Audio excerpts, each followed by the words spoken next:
Hi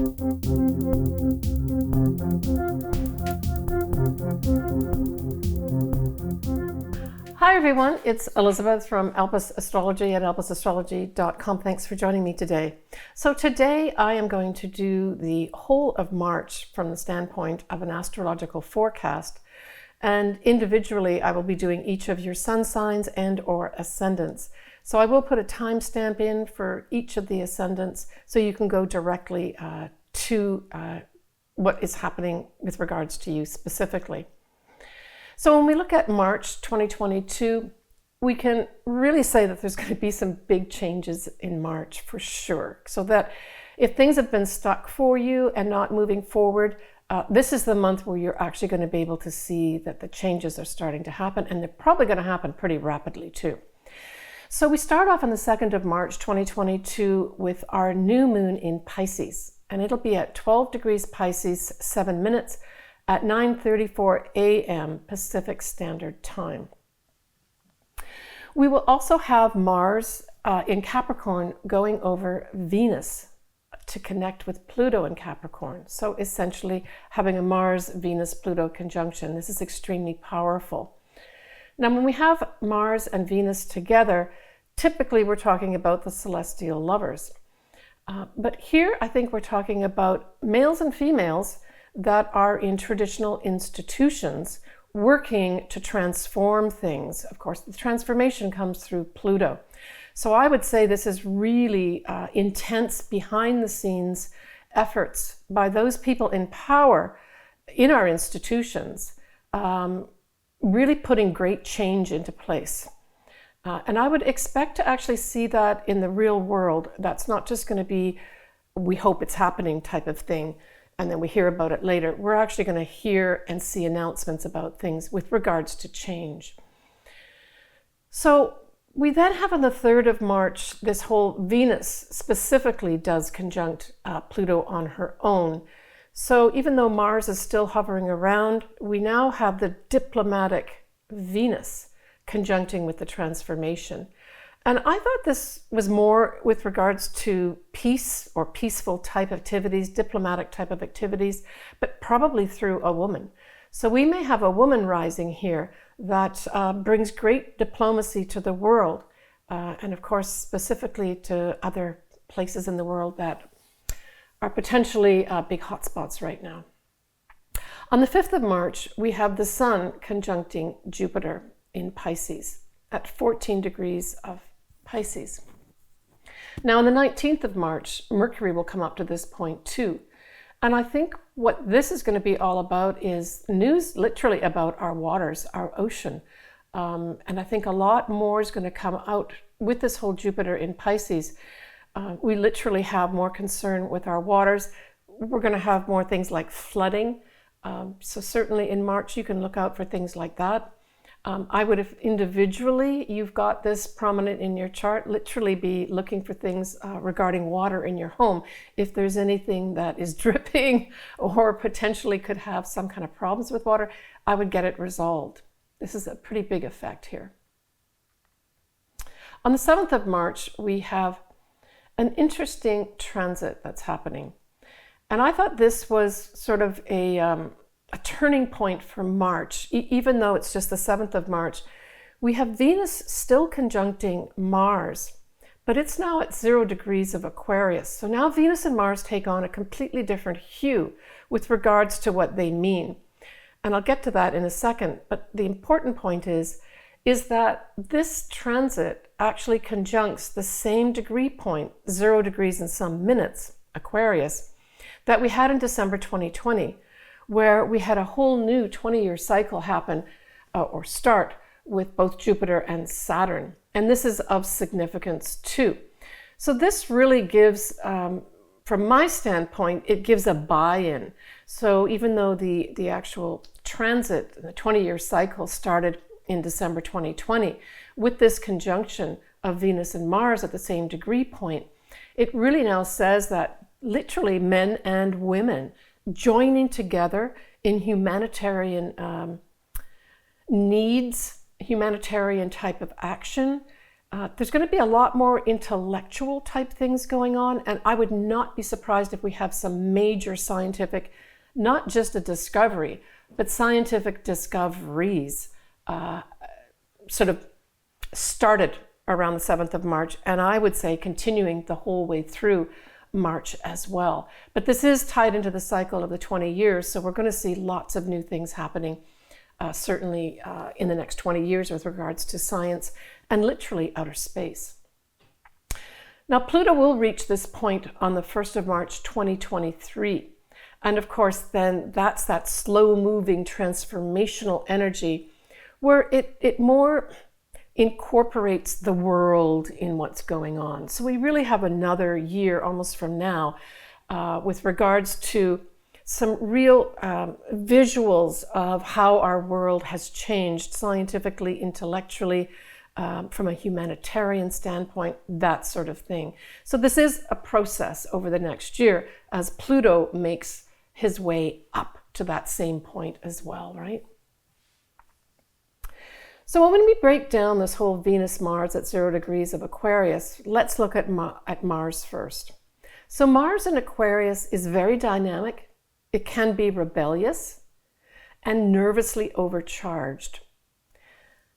Mars, instead of making the action himself, in Aquarius sparks that action. And that's a little different with regards to the action Mars is going to exert as a result of this conjunction of Mars and Venus at 0 degrees of Aquarius. So he sparks that action in others. So you can expect early March and all the way through March, probably lots of rising up, literally, of the people. This is grassroots type thing. These are also intellectuals. You know, if you think back to any newsreels that you saw, say from the 50s and 60s, I'm always amazed when you actually get to witness broadcasters and journalists speaking what they think is the truth, as opposed to having it diluted down and, you know, transformed through the media machine. And I think we're going to see a lot more of that too, where we're going to have on-the-spot type things where people are going to start speaking the truth, and it's going to get on the airwaves to really help us understand what's going on in this world. But certainly we're going to have literally the people rising and starting to do marches. I don't necessarily see big, like, out-of-hand protests here, but I do see the people rising, and it's going to be literally everywhere in the world to transform our society, the way we do things, the way things are meted out, where some people get things other people don't. There's going to be a real push for equality amongst all of us. So that's Mars. When we look at Venus in Aquarius, Venus idealizes love, but she brings a mental energy along with diplomatic relations, but specifically for humanitarian needs. She's certainly unconventional in Aquarius, and she seeks freedom from the fetters of relationships. And I would say probably around this time, we're going to be seeing literally breakups of relationships too, where people are just going to say, I need my freedom. And there's going to be a lot of that happening here too. But certainly when we look at the fact that really Venus and Mars in conjunction really stayed more in Capricorn before it then went into Aquarius, I really saw this more of Venus distributing the gains, right? The gains that she got in Capricorn. Capricorn's all about rising to the top, gaining power and control, but it's also gaining the goods, the money, right? That's kind of what Venus represents. So she's taking the gains that was made and then distributing that for the next few months as she's sparking off this whole conjunction with Mars and Aquarius and activating that whole 20-year cycle of Jupiter and Saturn. So look for that as well. In fact, perhaps we'll see even announcements where literally money is going to be distributed for humanitarian needs, and not necessarily just because there was some big earthquake or something. There's just going to be more distribution of the money that's out there to others that are in need. All right, So we've got the full moon that's going to be in Virgo on the 18th of March at 12:17 a.m. Pacific Daylight Time at 27 degrees of Virgo, 40 minutes. We're going to have Venus is going to be on her way to conjunct Saturn at this time, so bringing a really important diplomatic message to perhaps put something in writing in the law, to really form some kind of permanent thing with regards to diplomacy. That's what I feel here. And then, of course, Venus will be squaring Uranus, so this could be some upsetting, surprising news over the airways. That's where I saw this, because of course Uranus can represent the airwaves literally.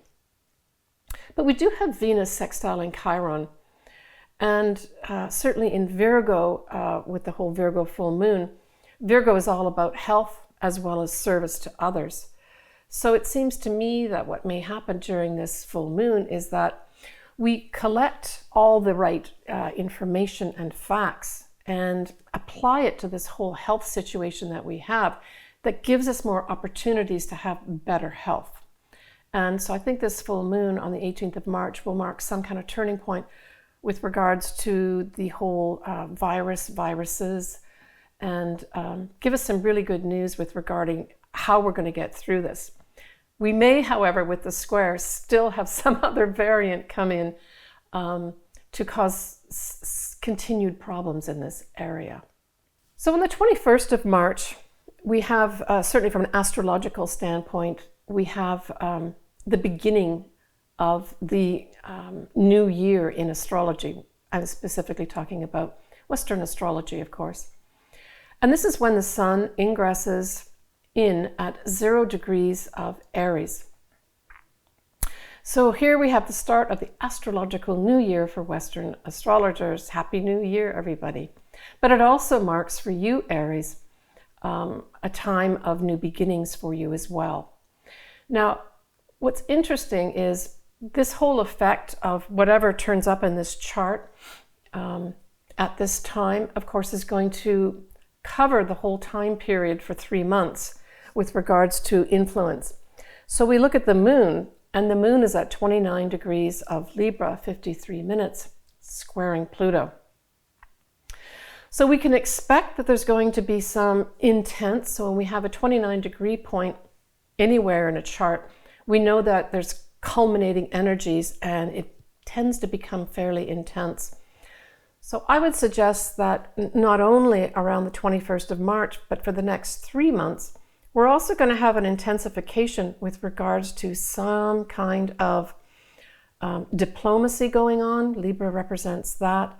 It can be the law, so we may actually have the law being laid down as well. And certainly squaring Pluto, there's going to be some kind of resistance with regards to the old guard, right? That's Pluto, that's the people in power. What else could this be? I really got the feeling of laws somehow, that laws, and maybe this is going to go back to, laws being enacted more locally, municipalities doing it, or communities doing it more, as opposed to more federal or state laws, and that there's resistance to those in power, i.e. those in the state and those in the federal government, resisting those. That, I think, intuitively is what this is about. So we may see a lot more big pushes in that area. And again, this is, people seeking peace and harmony and just wanting the best for everybody is what it boils down to. It certainly asks for peace and give peace a chance. So from a mundane standpoint, perhaps that will also be in effect here too. Maybe even the Ukraine under the microscope with regards to peaceful negotiations. We do have Mercury conjuncting Jupiter too, and this gives a lovely energy with regards to, and of course this is going to be in Pisces. So Pisces always seeks out compassion, really tries to hone into how are you feeling, and has this empathetic sort of spiritual sort of hue to your conversations. So I would say that's a nice thing to go along with the intensity that's going to be with regards to the resistance of those in power. But we also have Venus, and it's a wide square, but Venus will be squaring Uranus at this time too. So again, this is that resistance to change, right? And again, I think there's going to be maybe some uprising of women to really try to enact change here. I haven't seen that specifically. I'm not saying women aren't working behind the scenes, but this may bring something more to the forefront where we see women taking more of a role with regards to the change that we need to make in our world. And we'll actually see faces. It's not just going to be some words written about them. All right, so we end the month with a new moon in Aries. So happy new year to you, Aries. It is on the 31st of March at 11:25 p.m. And of course, this is Pacific Daylight Time. Elsewhere, it will be on April Fool's Day, the 1st of April. So at this new moon in Aries, we have the moon at 11 degrees of Aries, 31 minutes. And nicely, this sun and moon, because at every new moon we have the moon and the sun together, will conjunct Chiron. And I thought it was very appropriate that we sort of end March, and in many respects we're kind of ending a season in some ways with this conjuncting Chiron. And this just says, because of course Aries is the start of the zodiac, this is just a whole new start with regards to us healing. So I guess we can look towards the end of March with regards to some real line in the sand that we can say, oh, thank goodness, we're actually going to have better health. And certainly if you've got this anywhere in your chart and you've been suffering from ill health of any sort, this could be a whole new start for you. So we're looking at between 10 and 12 degrees of Aries, say your sun is there or your ascendant or a conglomeration of planets. The other thing we have is Neptune will be sextiling the north nodes of the moon in Taurus. Also really beautiful energy. It's difficult energy to capture unless you're vibrating to a very high level. So Neptune is really speaking to great compassion. It's agape love. It's like, communicating with everybody on the same level and not having any preconceived ideas with whoever you're speaking to. So it's a pretty high level of consciousness we're talking about, but if you're certainly open to it, this can certainly change. The more people that enter into that type of consciousness, however long you can stay in there, this is going to bring, for all of us globally, this north nodes of destiny to a much higher level with regards to compassion. Compassion for all, but especially compassion for ourselves, right? Now Saturn will be squaring Neptune sextiles, but Saturn will be squaring this. So Saturn goes back to the traditional, right? So it goes back to the more 3D type things with regards to where should we be going next as part of mankind. So again, I'm talking about more mundane type aspects. And so this is those in charge, those who've been telling us what to do, saying that we must continue doing it this way, the traditional ways. Whereas the Neptune sextile is saying, look, I'm trying to give you some opportunities here to really do things a lot better. It's not going to be more difficult to do it. It just means that more people will benefit. And this may also be tied into, with regards to our earth, literally, right? Our farming practices, and by extension, anything to do with our water as well, where we're going to be given some opportunities to clean things up. And I think we must take them. But we're going to have some resistance from those that are kind of ruling the traditional ways we've been doing things. All right. Next, I'm going to be covering each of the sun signs and ascendants. My preference is for you to actually read for your ascendant if you can only read or listen to one. This is going to give you the area of your life that's going to be affected by the new moons and the full moons and then any other aspects that are happening in March. Right, so before I go on to go into your individual signs or ascendants, this is my first attempt at doing monthly videos by sign and posting them by sign, so they can be more specific and individual to each of you. I'd be interested to hear your comments if you have any, and certainly if you feel that you like this format, I'd like to hear that too. Always open to suggestions, and I hope this is going to be of benefit to everybody. I've really enjoyed it. It's been a lot of preparation, but it's been a lot of fun too, and I plan to continue this and maybe even offer new things to my subscribers and viewers. Thanks for watching, and have a wonderful March. All right, Leo. Well, Leo, you have this whole new moon in Pisces is in your 8th house. So I would say when I was doing your chart, I was looking at this 8th house and I thought, you know what? I think he's going to have some kind of new source of income come in. I would say that there's going to be investments, savings, 401ks increasing, or a loan is going to be approved.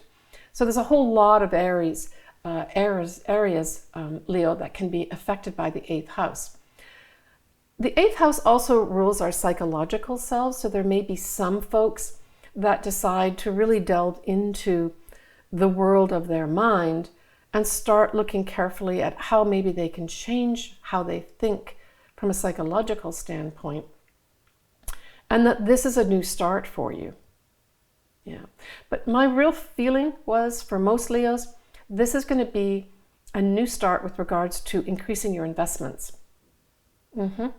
And so the source of income is going to be that sort of passive side of the income, where it's not the money that you make, it's the money that you save.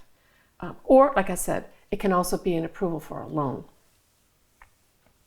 Now, with Jupiter close by, I would say you as a sign too could have some person who has good advice. This can come in the form of a lawyer, a financial advisor. So this is at the beginning of March we're talking about here. So I would say that please stay open to someone like a lawyer or someone who's like a financial advisor that really can help you at this point. Really put something in place that's going to have some long-term effects with regards to your investments. Jupiter's that long-term, right? It's always seeing in the future. But together with an advisor, you could do very well this time in terms of investing, Leo. So the full moon that's going to be happening in Virgo will be in your 2nd house. Well, we just spoken about your 8th house of investments and savings. 2nd house is about earned income. So there may be a source of earned income that ends at this time. And you decide to go where you're valued. So the 2nd house is also about your values, especially value of self. So this full moon, which is just kind of mid-month in Virgo, could have you leaving a job where you decide you don't want to do it anymore because it's not valuing you, or you're not valuing it, or you're not getting enough money to cover what you need to cover. Now, it could be, because it's a full moon, it could have you, Virgo deals with the facts. It deals with, can I keep that, or do I want to get rid of that? I only want the best. So it could have you in a negotiation where you negotiate for a higher income, and that one source of income goes. So it could be you changing up your job where you can jump ship, literally end the job, ending at full moons, but then jump into something that values you more and gives you more money. You always must be in something that is of value to yourself. If you're not being valued, you have to look carefully at why that dynamic is in place right now. And certainly you can seek advice from others too. All right, so we end the month with this new moon in Aries on the 31st of March. And this is going to be in your 9th house. So this is new starts, kind of new pioneering starts with regards to Aries, right? This is a whole new start. And this is to do with the law. It's to do with travel, publishing, any kind of foreign connection. So I would say that certainly at this time, Leo, you could have some really favorable things happen for you as March comes to an end with regards to any of these areas. Because this is a fire sign like you, Leo, this new moon trines you. So it's putting in really favorable energy into any of these areas that maybe you need some new starts in. So do you need a new start with regards to some kind of legal case that you're in? Do you need a new start to actually go travel somewhere? Maybe you've not traveled for years and you really need to have some new blood come in. You're going to get it at this time. Or for those that are publishing, or even taking on maybe a new degree, an advanced degree. This is a new start for you too. So if you've applied, say, early on to get into some university, this could be the good new news coming your way for a new start with regards to getting an advanced degree. But certainly there may be a foreign connection that comes in here that's important for you with regards to the new start in any of these areas. Because certainly that's what this sort of whole ninth house represents, as foreign people, foreign things. So there may be a connection with regards to whatever area specifically comes in for you for a new start, Leo. But it will be favorable. So you can see the end of this month as some favorable new energy with regards to new starts. So if you have been going through some difficulties, especially when you had that full moon in Leo back in February, know that this is going to be a new start for you towards the end of the month, and have confidence in that, Leo. So that's my wrap up for March 2022. I hope everyone's enjoyed it. It is a new format that I'm using. I would be delighted to hear any comments or suggestions that you have. I hope everyone has benefited from being able to listen more specifically to their individual sign and or ascendant. I've had a lot of fun putting this together and plan to continue, but I'd love to hear from you, and your comments are always welcome. Have a wonderful March. We are springing into spring and then on to summer. Looking forward to it. Sending everybody lots of love. Bye for now.